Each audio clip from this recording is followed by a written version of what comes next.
Hello.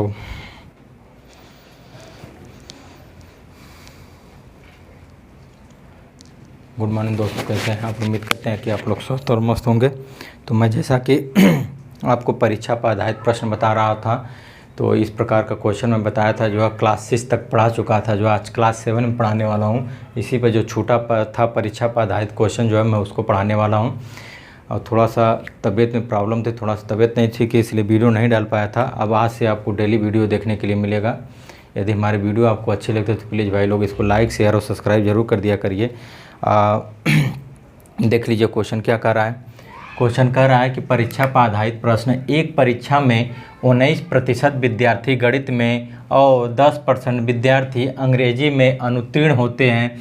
यदि सारे विद्यार्थियों में से 7% विद्यार्थी दोनों विषयों में अनुत्तीर्ण होते हैं तो दोनों विषयों में उत्तीर्ण होने वाले विद्यार्थियों की संख्या क्या है। ये एसएससी सीजीएल 2014 का क्वेश्चन है। तो इसको देख लीजिए, दो तरीका नंबर मेथड 1 देख लीजिए, मेथड 1 देख लीजिए। तो क्या कह रहा है कि तो हम देख लें केवल गणित में अनुत्तीर्ण विद्यार्थी, केवल गणित में अनुत्तीर्ण, यहाँ पे लिख लेंगे केवल अंग्रेजी में अनुत्तीर्ण, केवल अंग्रेजी में अनुत्तीर्ण, केवल अंग्रेजी में अनुत्तीर्ण विद्यार्थी कितने हैं, यहाँ से पता कर लेंगे। और अब इसमें क्या लेंगे, दोनों में अनुत्तीर्ण, दोनों में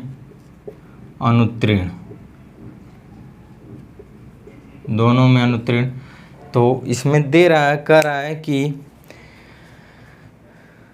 दोनों में अनुत्तीर्ण। तो देख लीजिए इसमें क्या कह रहा है कि केवल गणित में अनुत्तीर्ण। तो अब हम यहाँ से देख लेंगे, कर लेंगे केवल, तो दोनों में अनुत्तीर्ण विद्यार्थी कितने हैं, दोनों में देख लीजिए केवल गणित में अनुत्तीर्ण कितने हो जाएंगे, केवल गणित में अनुत्तीर्ण, केवल गणित में अनुत्तीर्ण कितने हो जाएंगे, अनुत्तीर्ण, केवल गणित में अनुत्तीर्ण कितने हैं। तो हो जाएगा आपका, कितना हो जाएगा, 10%, 19% है। तो कितना आ जाएगा, दोनों में कितना है, तो केवल गणित में हो जाएगा। देख लीजिए यहाँ पे दोनों मतलब 7% विद्यार्थी दोनों में है, 7% विद्यार्थी दोनों में है। तो केवल गणित में मुझे निकालना पड़ेगा। तो केवल गणित में से तो 19 माइनस 7 कर लेंगे तो आपका जो है 12% लोग जो है ना केवल गणित में अनुत्तीर्ण हो जाएंगे। केवल 12% लोग जो है केवल गणित में अनुत्तीर्ण, तो केवल गणित में तो 12 हो जाएंगे। 12% लोग जो है ना केवल गणित में हो जाएंगे। 7% लोग जो है गणित और अंग्रेजी दोनों में अनुत्तीर्ण हैं। अब यहाँ पर केवल अंग्रेजी में अनुत्तीर्ण, तो केवल अंग्रेजी में देख लीजिए, केवल अंग्रेजी में अनुत्तीर्ण कितना हो जाएगा, केवल अंग्रेजी में अनुत्तीर्ण कितना हो जाएगा, दोनों में अनुत्तीर्ण कितने हैं, 7 हैं और 10 हैं। तो यहाँ पर देख लीजिए 10% विद्यार्थी अंग्रेजी में अनुत्तीर्ण होते हैं। तो क्या कर लेंगे, यहाँ 10 माइनस 7 कर लेंगे तो 3% लोग केवल अंग्रेजी में अनुत्तीर्ण होते हैं। कितना, 3% लोग केवल अंग्रेजी में अनुत्तीर्ण होते हैं। कितने होते हैं, 3% लोग केवल अंग्रेजी में अनुत्तीर्ण होते हैं।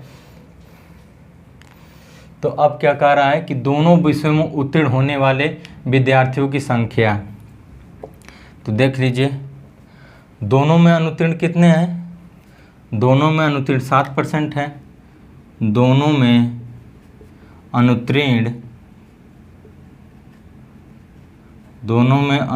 7% है, दोनों में अनुत्तीर्ण 7% है। तो अब क्या दोनों विषय में उत्तीर्ण होने वाले। अब तो दोनों विषयों में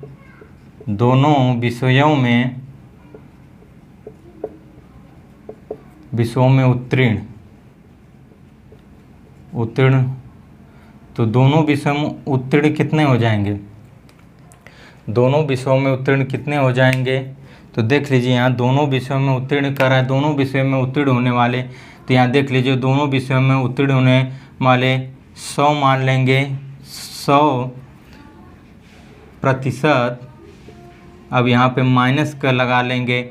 अब जो है 12% प्लस 3% प्लस 7%, इसी को इसमें से घटा लेंगे तो दोनों विषयों में उत्तीर्ण होने वाले विद्यार्थियों का हमें पता चल जाएगा। तो 100 माइनस 12 3 15, 15 7 22 हो जाएगा, 22%। तो यहाँ से कितना हो जाएगा? 78%। अर्थात दोनों विषयों में उत्तीर्ण होने वाले विद्यार्थियों की संख्या बराबर 78% हो जाएगी। दोनों विषयों में उत्तीर्ण होने वाले विद्यार्थियों की संख्या बराबर 78% हो जाएगी। देख लीजिए यहाँ से नहीं आ रहा है तो इस पर देख लीजिए, यहाँ से देख लीजिए दोनों विषयों में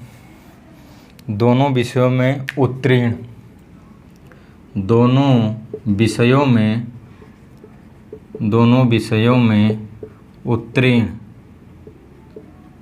दोनों विषयों में उत्तीर्ण कितना हो जाएगा? 100 माइनस 100% माइनस, यहाँ माइनस कर लेंगे, यहाँ पर 12% प्लस 3% प्लस 7% कर लेंगे, तो यहाँ में से 100 माइनस 22% कर लेंगे तो बराबर 78% हो जाएगा। अर्थात आंसर हमारा आ जाएगा दोनों विषयों में उत्तीर्ण कितना हो जाएगा? दोनों विषयों में उत्तीर्ण जो है 78% लोग हो जाएंगे। दोनों विषयों में उत्तीर्ण जो है 78% लोग जो है दोनों में उत्तीर्ण हो जाएंगे। ये तो हमारा जो है फर्स्ट मेथड था। अब जो देख लीजिए कह रहा है कि एक परीक्षा में 19% विद्यार्थी गणित में और 10% विद्यार्थी अंग्रेजी में अनुत्तीर्ण होते हैं।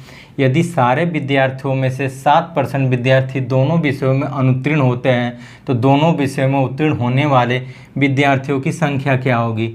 तो हम जान लेंगे कि दोनों में, ये जो है दोनों में अनुत्तीर्ण, तो दोनों में अनुत्तीर्ण 7% है। अब केवल गणित में केवल हम निकालेंगे तो केवल गणित में अनुत्तीर्ण कैसे निकलेगा? तो केवल गणित में अनुत्तीर्ण, एक परीक्षा 19% विद्यार्थी गणित में और 10% विद्यार्थी अंग्रेजी में उत्तीर्ण होते हैं। यदि सारे विद्यार्थियों में 60% विद्यार्थी दोनों विषयों में उत्तीर्ण होते हैं तो केवल गणित में निकालना है, तो 19 में से 7 कर लेंगे, घटा लेंगे तो केवल गणित का निकल जाएगा। और केवल अंग्रेजी का निकालना है तो 10% विद्यार्थी ऐसे हैं जो अंग्रेजी में है, 7% ऐसे विद्यार्थी हैं दोनों में अनुत्तीर्ण होते हैं, तो उसमें से केवल अंग्रेजी का निकालेंगे तो 10 माइनस 7 कर लेंगे तो 3% जो है केवल अंग्रेजी में अनुत्तीर्ण होते हैं। दोनों में अनुत्तीर्ण आपको पता है, दोनों में उत्तीर्ण की संख्या 7% दिया है, तो हमें बस निकालना क्या है? हमें निकालना है, तो यहाँ से देख लीजिए केवल अंग्रेजी में अनुत्तीर्ण कितने हो गए? यहाँ से आ गया 3% केवल अंग्रेजी में अनुत्तीर्ण होते हैं। और केवल गणित में अनुत्तीर्ण तो 19 माइनस 7 बराबर 12%, और 7% विद्यार्थी ऐसे हैं कि जो दोनों में अनुत्तीर्ण हैं। तो अब दोनों में विषयों में उत्तीर्ण होने वाले विद्यार्थियों की संख्या क्या है? तो दोनों में उत्तीर्ण होने वाले विद्यार्थियों की संख्या कितनी है? तो देख लीजिए दोनों विषयों में उत्तीर्ण तो 100 माने पूरी जो है प्रतिशतता जो हम बताए थे कि प्रतिशतता को हमेशा 100 माना जाता है।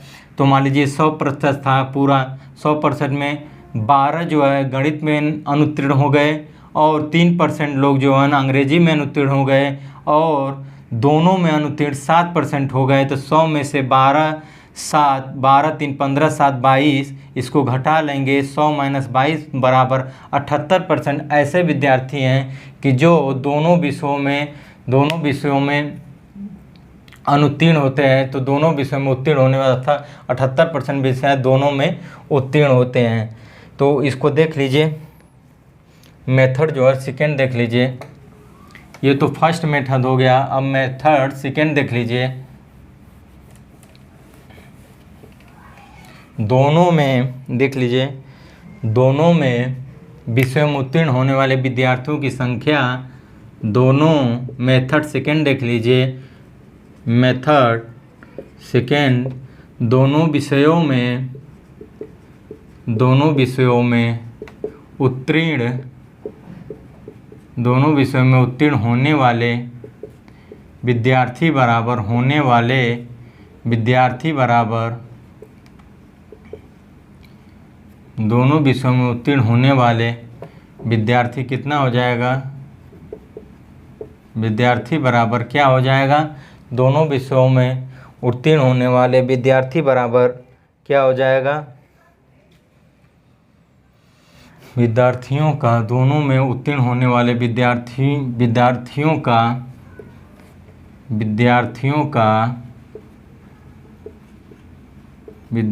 का प्रतिशत बराबर क्या होता है, प्रतिशत बराबर हो जाएगा 100 माइनस पास 100 माइनस फर्स्ट में फेल, पहला में फेल, माइनस दूसरा में फेल, माइनस दूसरा में पहला में फेल और दूसरा में फेल, प्लस अब क्या कर रहा है, प्लस 7% विद्यार्थी दोनों में प्लस क्या कर लेंगे, दोनों में प्लस, दोनों में उत्तीर्ण, तो दोनों में उत्तीर्ण कर लेंगे। तो यहाँ दोनों में उत्तीर्ण कितने हैं, प्लस 7% ऐसे विद्यार्थी हैं जो दोनों में प्लस उसको कर लेंगे 7 प्लस दोनों में उत्तीर्ण प्लस दोनों में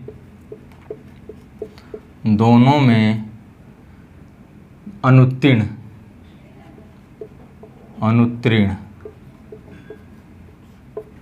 तो दोनों विषयों को मेथड सेकंड बताओ, दोनों विषयों में अगर उत्तीर्ण पूछे तो दोनों विषयों में उत्तीर्ण होने वाले विद्यार्थियों को प्रतिशत पहला में फेल माइनस दूसरे में फेल प्लस दोनों में अनुत्तीर्ण, तो 100 माइनस पहला में फेल कितना है, तो परीक्षा में 19% ये फेल हो गए, माइनस दूसरे में अंग्रेजी में कितने फेल हो गए, 10% फेल हो गए, प्लस दोनों में कितने अनुत्तीर्ण होते हैं, तो दोनों में 7% अनुत्तीर्ण होते हैं।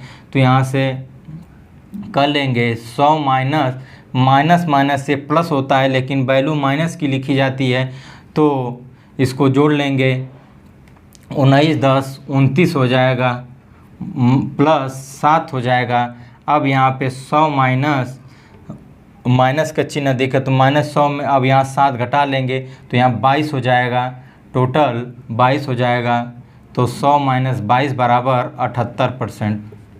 यहाँ पर प्रतिशत लगा लीजिए, 100% माइनस यहाँ पर कर लीजिए टोटल 19% है, टोटल 100 माइनस 22% बराबर कितना हो जाएगा 78% के।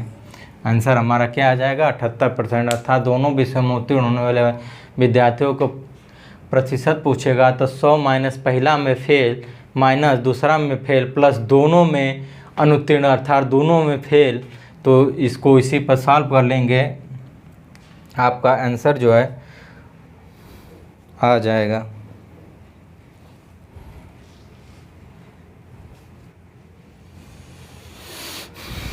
अब एक क्वेश्चन और देख लीजिए, एसएससी सीजीएल का क्वेश्चन है कि क्वेश्चन नंबर 2 देख लीजिए,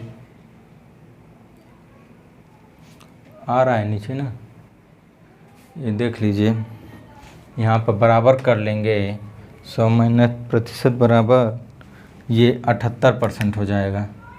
कितना हो जाएगा 78%। आंसर हमारा 78% हो जाएगा। क्वेश्चन नंबर 2 इसी पर बोल रहा है। क्वेश्चन नंबर 2 देख लीजिए, क्वेश्चन नंबर 2 क्या बोल रहा है, क्वेश्चन नंबर 2 बोल रहा है कि क्वेश्चन नंबर 2 बोल रहा है, कह रहा है किसी परीक्षा में 60% छात्र अंग्रेजी में उत्तीर्ण हुए, किसी परीक्षा में 60% छात्र अंग्रेजी में 60% छात्र अंग्रेजी में उत्तीर्ण हुए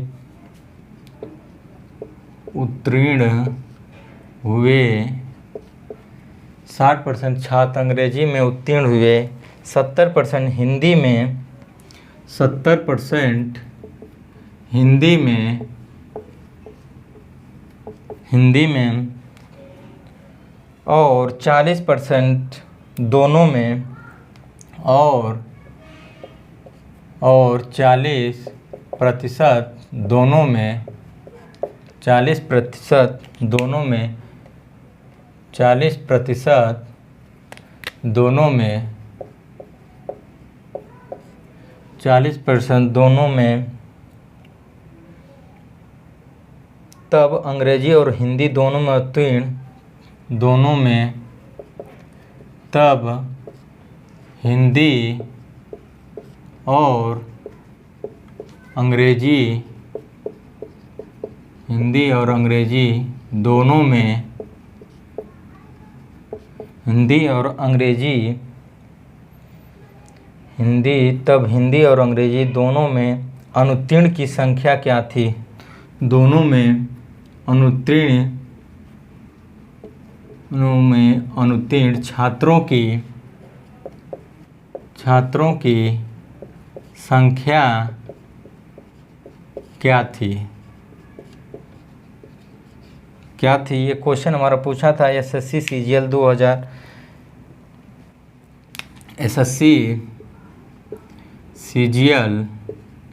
2002, 2004, 2006 में क्वेश्चन पूछा था,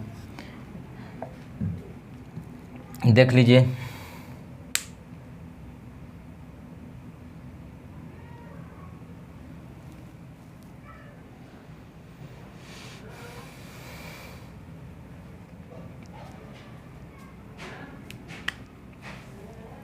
कह रहा है कि एक किसी परीक्षा में 60% छात्र अंग्रेजी में उत्तीर्ण हुए, 70% हिंदी में और 40% दोनों में, तब हिंदी और अंग्रेजी दोनों में अनुत्तीर्ण छात्रों की संख्या क्या थी? तो दोनों में अनुत्तीर्ण छात्रों की संख्या बराबर देख लीजिए दोनों में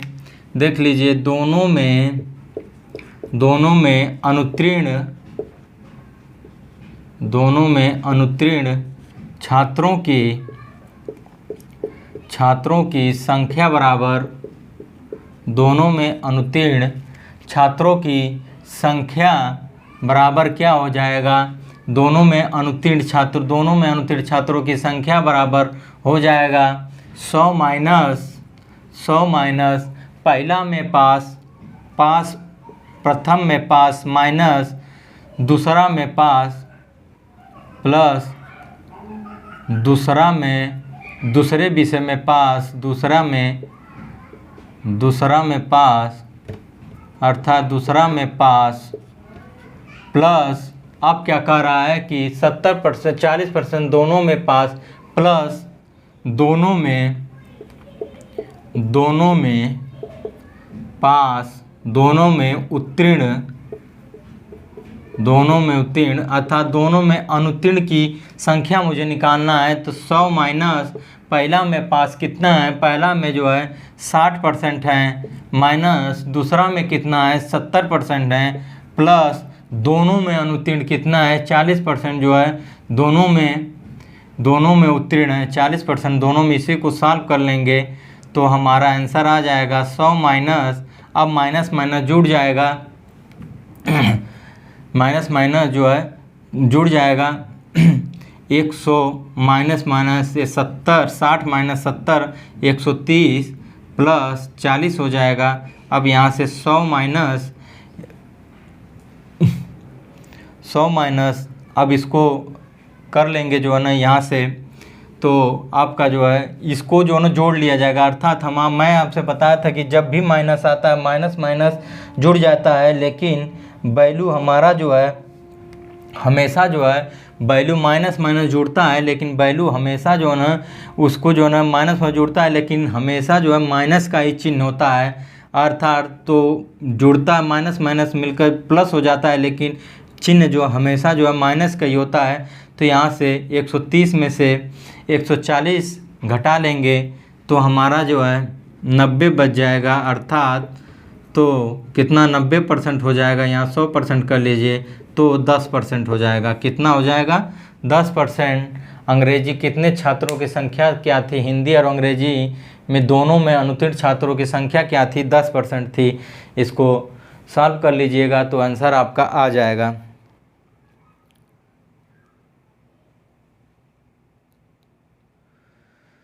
दस % छात्र ऐसे थे कि जो दोनों में छात्रों की संख्या क्या थी, 10% थी। अब इसी पर क्वेश्चन नंबर 3 देख लीजिए। क्वेश्चन नंबर 3 क्या बोल रहा है, इसी पर क्वेश्चन नंबर 3 देख लीजिए। क्वेश्चन नंबर 3 क्या बोल रहा है, क्वेश्चन नंबर 3 देख लीजिए। क्वेश्चन नंबर 3 बोला है कि किसी परीक्षा में इंग्लिश में 70% और गणित में 80% विद्यार्थी पास होते हैं और 10% विद्यार्थी दोनों में फेल होते हैं। यदि 144 अभ्यर्थी दोनों विषयों में पास होते हैं तब अभ्यर्थियों की कुल संख्या बराबर कितनी हो जाएगी। तो देख लीजिए अभ्यर्थियों की कुल संख्या बराबर कितनी हो जाएगी। तो इसको टोटल हम 100% मान लेंगे। तो 100%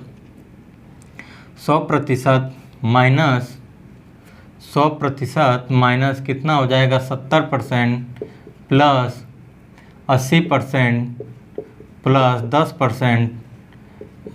अब इसी को सॉल्व कर लेंगे तो अब इसी में से टोटल ये 80 160% माइनस 100% इसको घटा लेंगे। टोटल जो है जितना ये रहेगा उसमें से 100% घटा लिया जाएगा। तो टोटल कितना हो जाएगा, 60% बराबर 144 के, इसलिए 1% बराबर 144 बटा के 60 हो जाएगा। इसलिए 100% बराबर 144 बटा के 60 गुणे 100 कर लेंगे। 1 0 0 से कट जाएगा। 6 दूना के 12, 6 दूना के 12 हो जाएगा 2, 6 चौको 24 हो जाएगा। 6 चौको 24 को सॉल्व कर लेंगे तो आपका आंसर जो है आ जाएगा, कितना आ जाएगा, 240 आ जाएगा। अर्थात अभ्यर्थियों की कुल संख्या बराबर 240 हो जाएगा। आंसर आपका यही हो जाएगा। इसे देख लीजिए, किसी परीक्षा में इंग्लिश में 70% और अंग्रेजी गणित में 80% विद्यार्थी पास होते हैं, 10% दोनों में फेल होते हैं। यदि 144 अभ्यर्थी दोनों विषयों में पास होते हैं तब अभ्यर्थियों की कुल संख्या। ऐसे क्वेश्चन जब आ जाएं आपको एग्जाम में तो हमेशा जो है इन सभी को प्लस कर लेते हैं। इसमें 100 में से सभी को घटा लेंगे, 70%, 80% और 10%। अर्थात ऐसी वैल्यू एक देख लीजिएगा, इसमें हमेशा देखेंगे ये 100 से अधिक रहेगा। 70%, 80%, 10%, 100 से अधिक रहेगा। तो जितना अधिक रहेगा उसमें से घटा लेंगे 100 में से। आपका इस तरह का आंसर जो है, इस तरह का क्वेश्चन इसी तरह सॉल्व किया करिएगा आप लोग कि इसमें 70%, 80% और 10% दोनों मिलाकर सब हो जाएगा 70, 80, 10, 160%। 160 में से 100% घटा लेंगे, 60% बराबर 144, 1% बराबर 144 बटा के 60। यह दिल्ली मेट्रो 2008 का क्वेश्चन है। तो कुल संख्या कितने अभ्यर्थियों की कुल संख्या जो है 240 हो जाएगी। अभ्यर्थियों की कुल संख्या बराबर 240 हो जाएगी। इसी प्रकार एक और क्वेश्चन देख लीजिए, इसी पर देख लीजिए। क्वेश्चन नंबर 4 देख लीजिए। क्वेश्चन नंबर 4 देख लीजिए। क्वेश्चन नंबर 4 देख लीजिए। कह रहा है कि एक विद्यार्थियों के एक समूह में से 70% अंग्रेजी बोल सकते हैं तथा 65% हिंदी बोल सकते हैं। यदि इन विद्यार्थियों में से 27% विद्यार्थी दोनों भाषाओं में से कोई भी भाषा नहीं बोल सकते हैं तो इन समूहों में से कितने % विद्यार्थी दोनों भाषाएं बोल सकते हैं। तो आपका हो जाएगा दोनों भाषाएं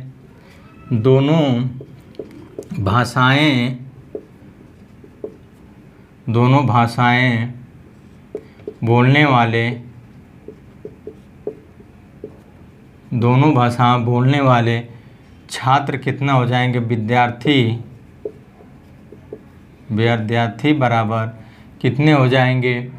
तो आपका हो जाएगा 70% प्लस 65% प्लस 27%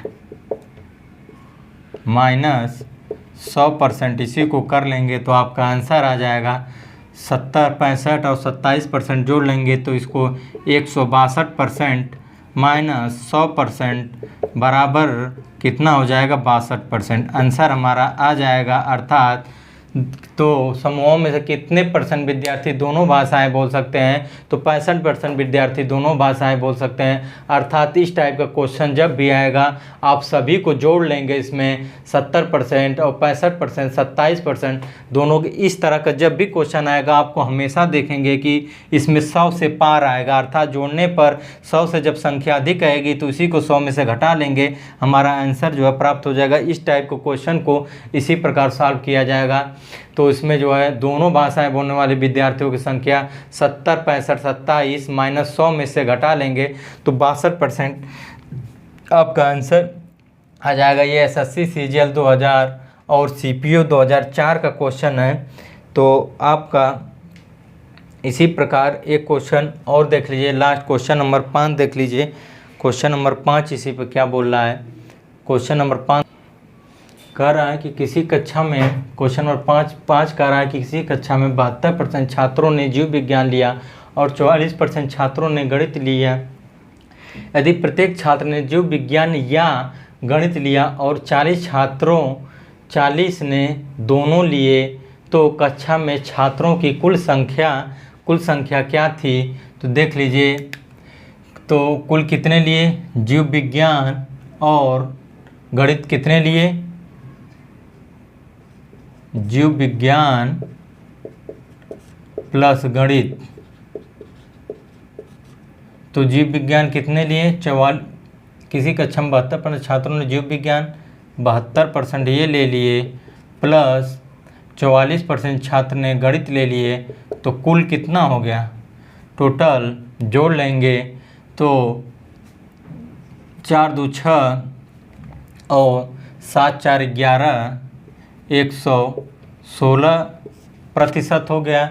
जीव विज्ञान और गणित मिलाकर टोटल 116% हो गया। अभी 100 से कितना अधिक हो गया, तो 116% माइनस 100% बराबर 16%। अब यहाँ पे इसको सॉल्व कर लीजिए, छात्रों की कुल संख्या कितनी हो जाएगी, तो 16% बराबर 40 और जीव विज्ञान या गणित लिए और 40 छात्रों ने दोनों लिए तो कक्षा में छात्रों के कुल 16% बराबर 40 के, इसलिए 1% बराबर 40/16, इसलिए 100% बराबर तो कितना हो जाएगा 40/16 गुणे 100 कर लेंगे। यहाँ 4 दहा में 40 हो जाएगा, 4 चौको 16, यहाँ काट लेंगे 25 तो टोटल 250। अर्थात छात्रों की कुल संख्या 250 हो जाएगी। अर्थात छात्रों की कुल संख्या बराबर 250 हो जाएगी। छात्रों की कुल संख्या बराबर 250 हो जाएगी। कह रहा है कि किसी कक्षा के 72% छात्रों ने जीव विज्ञान लिया और 44% छात्रों ने गणित। यदि प्रत्येक छात्र ने जीव विज्ञान या गणित लिया और 40 ने दोनों लिए तो कक्षा में छात्रों की कुल संख्या। तो ऐसे क्वेश्चन जब पूछता है तो दोनों विषयों को हम जोड़ लेंगे, जीव विज्ञान और गणित दोनों को जोड़ लेंगे तो दोनों को प्रतिशत हम निकाल लेंगे तो 116% हो जाएगा। 72% प्लस 44% जोड़ लेंगे तो 116% हो जाएगा। अब ये 100 से कितना अधिक है, तो 16%, टोटल संख्या 40 है तो 16% बराबर 40 के, इसलिए 1% बराबर 40/16, इसलिए 100% बराबर जो है 40/16 गुणे 100 कर लेंगे बराबर 250। अर्थात छात्रों की कुल संख्या कितनी हो जाएगी, छात्रों की कुल संख्या बराबर 250 हो जाएगी। चलिए, तो अब दोस्तों ये परीक्षा पर आधारित मैं क्वेश्चन आपको बता दिया। एक आध दो क्वेश्चन और होगा तो मैं कल के वीडियो में बता दूंगा।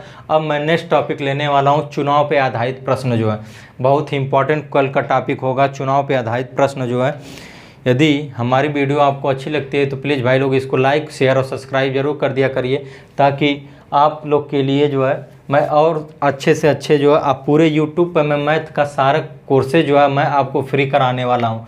मैथ का सारा, अब इसके बाद जो है ना परसेंटेज ख़त्म करने के बाद मैं लाभ हानि स्टार्ट करूँगा। यदि हमारी वीडियो आपको अच्छी लगती है प्लीज़ इसको लाइक शेयर और सब्सक्राइब जरूर कर दिया करिए। आज से डेली आपको वीडियो मिलेगी। कुछ प्रॉब्लम की वजह से डेली वीडियो नहीं आपके पास पहुंच पा रही थी। अब आज के बाद डेली ये वीडियो, ये क्लास नंबर 7 है, 6 तक मैं पढ़ा चुका हूं और वीडियो जाकर देख लीजिएगा। इससे पहले 6 तक पढ़ा चुका। क्लास नंबर 7 था। अब ये परीक्षा पर आधारित प्रश्न था। अब कल मैं बताऊंगा चुनाव पर आधारित प्रश्न। ठीक है दोस्तों, अब मिलते हैं अगले वीडियो में। तब तक के लिए दोस्तों धन्यवाद।